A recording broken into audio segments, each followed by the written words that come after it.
Olá, cidadão, de volta na Band, Natal chegando em todo o Rio Grande do Norte. Agora vamos falar com Carol Marinho, que é advogada e presidente do Instituto Potiguar de Direito Tributário. Seja bem-vinda ao nosso Boa Tarde, cidadão.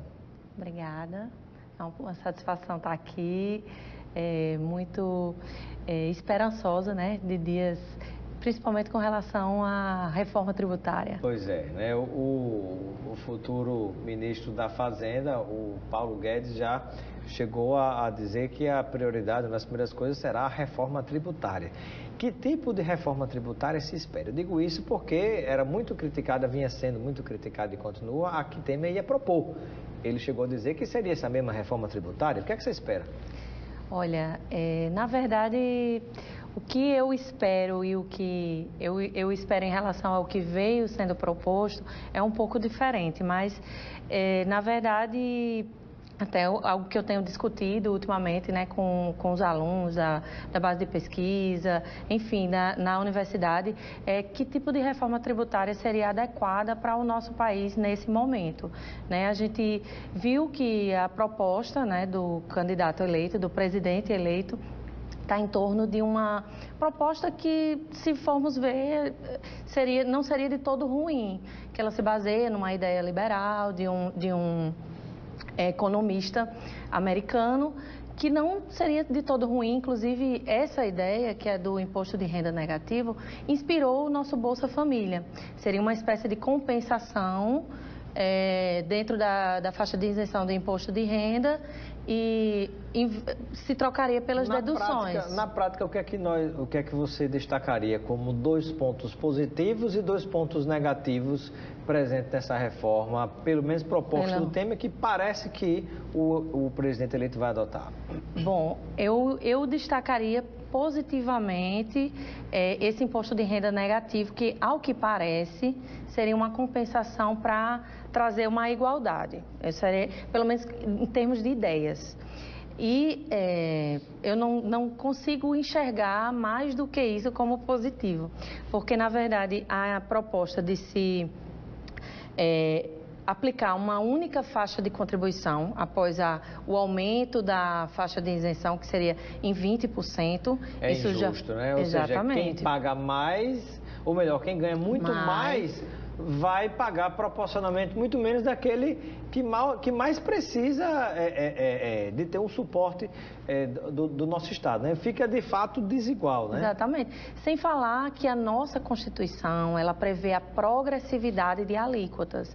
O que seria isso? Quanto ao imposto de renda, por exemplo, seria que o nosso imposto de renda, ele tem que ter faixas progressivas para justamente quem ganha mais pagar mais. E com a aplicação de uma única faixa em 20%, você colocaria quem ganha mais pagando a mesma coisa. Você poderia até dizer, mas não é proporcional, não são grandezas diferentes. Mas quando você coloca no mesmo bolo, quem ganha menos já paga muito, já paga uma proporção muito alta de tributo de consumo. Eu digo então muito acabaria o seguinte, ficando injusto. Se formos nós aqui com o dono da Riachuelo, de mãos dadas com um mendigo, por exemplo, num supermercado para comprar 1 quilo de feijão, Exatamente. Teoricamente todo mundo pagou o mesmo preço. Exatamente. Mas na prática, quem pagou mais foi aquele que tem menos. Exatamente. Isso é muito injusto e precisa ser corrigido, não esse tipo de reforma que está querendo se fazer. Até porque a gente precisa, eu queria saber sua opinião sobre isso, mas eu penso que a gente precisa, por exemplo, reduzir o imposto na produção e no consumo, ou seja, na indústria e na circulação de mercadorias, mas aumentar, inclusive, o imposto, aliás, passar a cobrar um imposto que não se cobra sobre a realização de lucros das empresas. Porque você tem empresas que ganham bilhões e bilhões e bilhões, que talvez só tenha uma aqui no estado que fature isso, e de imposto se paga 0 nesse lucro que é realizado. E muitas vezes você vai ver, já tem incentivo fiscal, tem uma série de coisas, tem terreno doado, que a empresa ganhou para produzir. Mas estou gerando emprego, mas também não pode gerar a qualquer custo, né? Pois é. Na verdade, o que a gente tem que verificar é que tem que ser feita uma reforma sistêmica, do ponto de vista não só tributário, mas também financeiro, ou seja, uma reforma fiscal verdadeira. Como assim? No aspecto da reforma tributária, ou seja, da arrecadação, né, das receitas, distribuir melhor o ônus tributário, o ônus fiscal, né, de quem contribui, Talvez, né, aumentando a tributação sobre a herança, acho que seria uma boa saída. As faixas de contribuição, né, progressivas do imposto de renda fossem reajustadas de acordo com a inflação. A nossa tabela de imposto de renda da Receita Federal tem vários economistas que indicam que ela está defasada há anos. Então, a tributação sobre a herança, o imposto de renda, uma diminuição nas complexidades do sistema, com, em tese, um tributo único sobre produção e consumo. A gente poderia pensar sobre isso. Então, seria uma reforma sistêmica e, inclusive, ver a realocação de despesas. O incentivo fiscal hoje, né, juridicamente, ele é visto mais como uma despesa do que... Ele é muito mais estudado pelo direito financeiro do que pelo direito tributário. Incentivos fiscais, é isso que queremos para reduzir desigualdades sociais? Para quem são concedidos esses incentivos fiscais?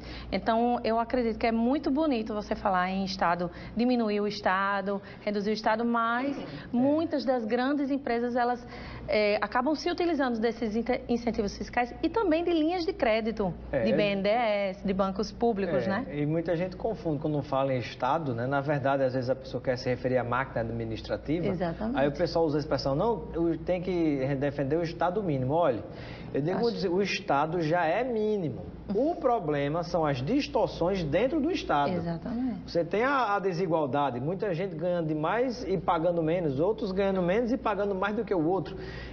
Às vezes você tem numa instituição, numa assembleia, 1.500 pessoas empregadas e falta 1.500 policiais na rua. Então Exatamente. O Estado está inchado, está demais ou ele está distorcido, né? Então essas confusões precisam serem corrigidas urgentemente no nosso Brasil. Vamos a um breve intervalo, daqui a pouquinho a gente continua com essa entrevista.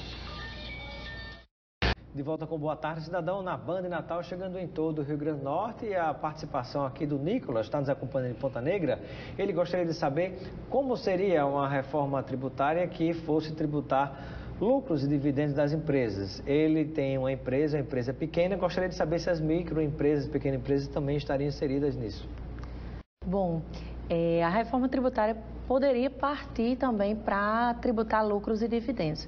Hoje, na verdade, foi criada uma isenção de lucros e dividendos das pessoas naturais, de quem recebe lucros e dividendos, né? Então, foi uma lei da década de 90 que exclui essa tributação. Essa isenção, o que se discute, né, é que essa isenção deveria...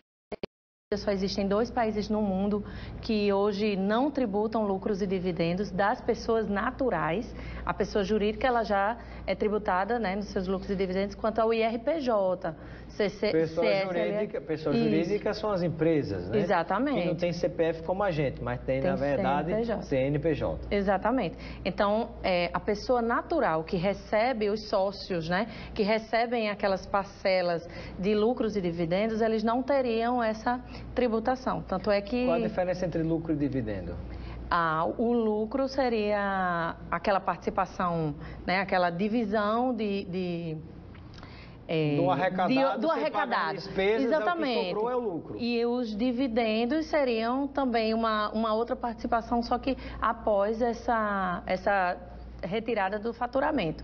Então, isso não é tributado no Brasil. Existe essa Os bancos, isenção. por exemplo, você tem o exemplo do Banco Itaú, né, que alguns bilhões de reais foram repassados para 4 famílias sem pagar um centavo de imposto. De lucro, né? dividendo. O banco paga, mas as pessoas naturais que recebem... Que recebe o lucro, não.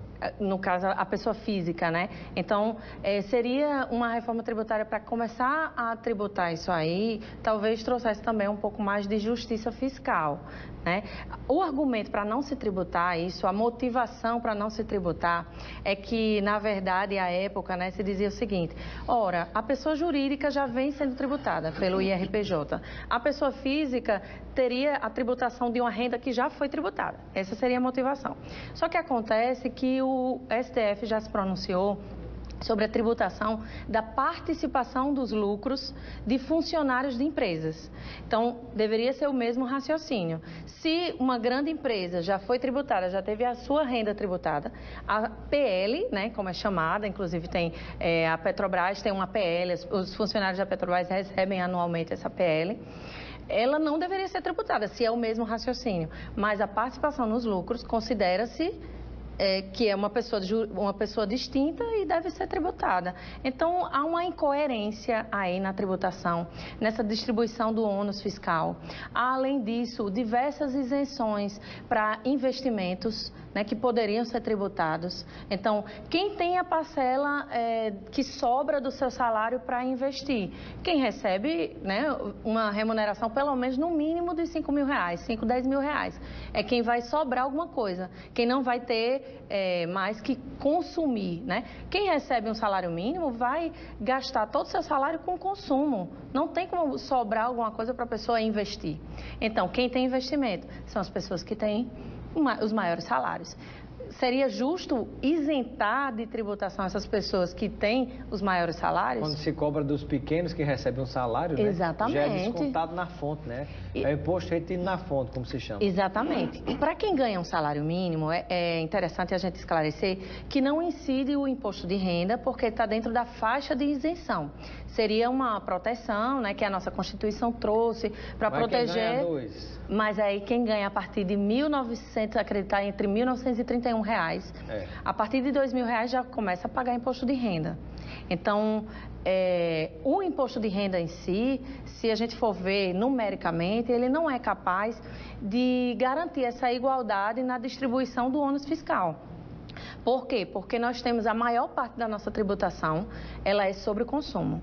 Então, tem estudos do IBGE que retratam o seguinte: o pobre, ele proporcionalmente paga muito mais tributo do que o rico. Por quê? Porque a tributação sobre o consumo, ela está em cerca de 50%. Então, veja, quem ganha um salário mínimo, cerca de R$1.000, vai pagar cerca de R$500 de tributação. Ele paga do seu Fora bolso. as coisas que ele compra no dia a dia, Isso. que tem imposto no feijão, no arroz. Tudo isso. Acende a luz, está pagando 25%. Sua conta deu R$100 de luz, R$25 foi imposto. Sua conta do celular deu R$100, R$25 foi imposto. Então, essa tributação sobre o consumo é a que torna a nossa tributação regressiva. Deveria ser progressiva, ou seja, quem ganha mais deveria pagar mais. Mas acontece que com todas essas distorções, quem ganha menos acaba pagando mais. Pois é, infelizmente. Então, vamos ver se isso se resolve, né? Porque do jeito que está aí, se Bolsonaro for fazer essa mesma reforma que Temer quer fazer, vai piorar a situação, vai aumentar a distância entre ricos e pobres e concentrar mais renda nas mãos de poucos, infelizmente, né? Bom, quero agradecer a sua participação no nosso programa Boa Tarde, Cidadão. Seja sempre bem-vindo e receba o kit de produtos Lucena para você aproveitar com seus amigos e familiares. Muito obrigada, eu que agradeço a oportunidade, né, de participar e aguardo todos no Congresso de Direito Tributário. Data, hora e local? Local Hotel Holiday Inn, a partir das 8 horas da manhã, na sexta, dia 9 de novembro. Dia 9 de novembro. Exatamente. Muito obrigado pela sua presença. Obrigada. Ficamos por aqui com o nosso programa Boa Tarde, Cidadão. Continue ligado na Banda Natal. Vem aí quem? Luiz Almir. Voltamos ao normal agora. Nordeste Urgente com o Luiz Almir. E, olhe, nosso livro Família Política do Rio Grande do Norte está inserido exatamente nesse contexto que foram o resultado das urnas de 2018, né? Um grande abraço e até amanhã de volta com Boa Tarde, Cidadão. Boa Tarde, Cidadão. Oferecimento: Supermercado Nordestão.